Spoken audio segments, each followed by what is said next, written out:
xukuumadda Somaliland ayaa shaacisay in ugu yaraan hal qof ku dhintay halka dhowr kale ay ku dhaawacmeen rabshadaha habeennimadkii xalatoola ka dhacay qaybo ka mid ah magaalada caasimadda Somaliland Hargeysa. waraysi gaar ah uu ku siiyay hotel Bacaado ee magaalada Hargeysa barasaabka gobolka Murudujeex boos Mire Maxamed Nuux ayuu ku sheegay in ugu yaraan hal qof uu ku dhintay dhowr kalena ay ku dhaawacmeen rabshadaha habeennimadkii xalatoola ka dhacay qaybo ka mid ah magaalada Hargeysa. wallahi waxay nasiib darro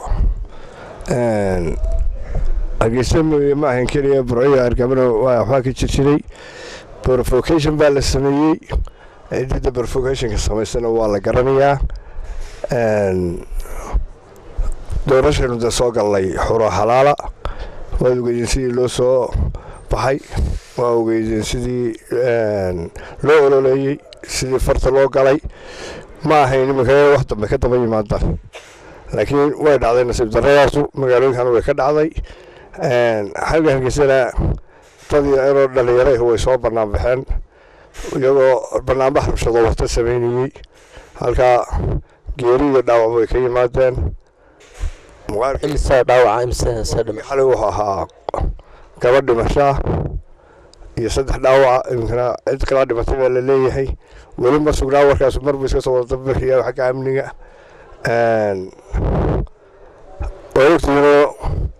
doorashadu waxay ahayd lix musharax baa tartamay horena waanu shalay waan soo wada xaflado waan ka badbaadinay lixda musharax laba ma soo baxay madaxweynaha soo baxana oo madaxweyne mucaarid iyo muxaafid ba isaga madaxweyne noqonay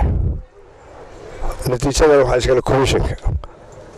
intii provocation samaysay ama halkan qaranka xusbiyada qaranka ama ka sameeyay magaalooyinka kale waa dad la wada garanayo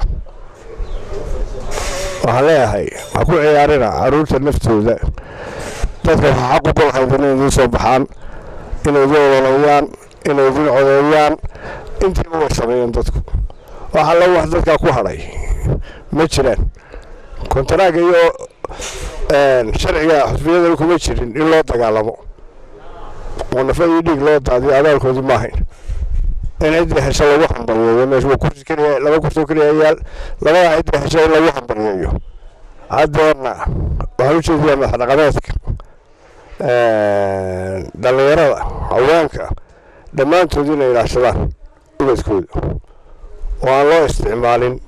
وحيوان يجد الوجر وأنا استعمال تبدأ قارئ عندنا أمن قدرك الله رفق الماء عندنا أمن دركوا كعواء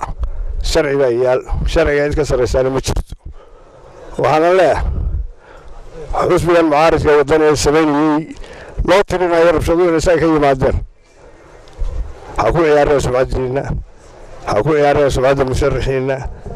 يمكن أنت بحالة تقود مذوبة كردي وأنا مدة حسب أسوي مشكلة تجيون وكنت ترك عليه مشكلة تجوا حسب عصب وها حسب عصب hore soo baxay aad baa loogu soo baxay aad baa lagu helay talo wanaagsan buu haray intaas aad guusha ka dambaysa kuusha ku xiranto cid Ilaahay siiyay buu siiyay idan wax la doonayo iyadoo qof walba halkiisii joogo dumar tabadooda iibsanayaan oo aruurta iskuulkooda tagayaan in la kala wareego oo cid Ilaahay qoray qaadato إذا كنا يكون حمبريش. مدن برصاب إذا مدن بوليس كا يعد أمان كسوق يسوق قبل ذكر الدول السومالان مية أود كروي إن حلا نحبذها هين نكوكو بتشيان. ما لوها هبني مودعي. هبني كلنا عند مالك. رمسنا وقت.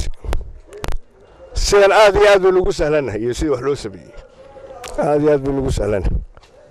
الدين نتيجة الغرة واقع محاكا صبح كرات لنا. نتيجة الغرة واقع إذا كم وينا. لكن هو ممنوع ومن بروفوكيشن كان لسه سمكي حالي لسميه وكله وإن نتيجة هرنا على سيسكتو إن تبالدقي هرنا على سيسكتو واحد صوب ممنوع كل شيء كان كوري كصوبها إذا الله يذكر من كتاب مشتو كل شيء كان سنة إسكال تدويني يحسبي يوحى وكبر اكتشاكله مرجع كاكسي إنه واحد إنه أصاب إحنا ولا إنه وفرت وردنا أنت نور دمشق حسب قوتني أتصاحب القاعدة واحد صوب بندقين وراقاي الشيئين أو بين أبورة حكومة حسب way sameeyeen oo way ku codeynayeen arkaas maxaa ka jira arka waa la hayaa komishankana way u sheegeen komishanku wuxuu yidhi waxba kama jiraan haddii caddeemo hayaa maxkamadda ha geystaan maxkamadda ha geystaan inay dadku ku kiciyaan mana jiraan wax caddeyno ilaa imka la haya innaga komishanka inooga mas-uula waxa documentkana isagaa ka mas-uula doorashadana isagaa ka mas-uula isagu wuxuu yidhi waxaa waxba kama jiraan komishankaana la qaadanaya waa Luqmaan Maxamed Farax Bulsho TV Hargeysa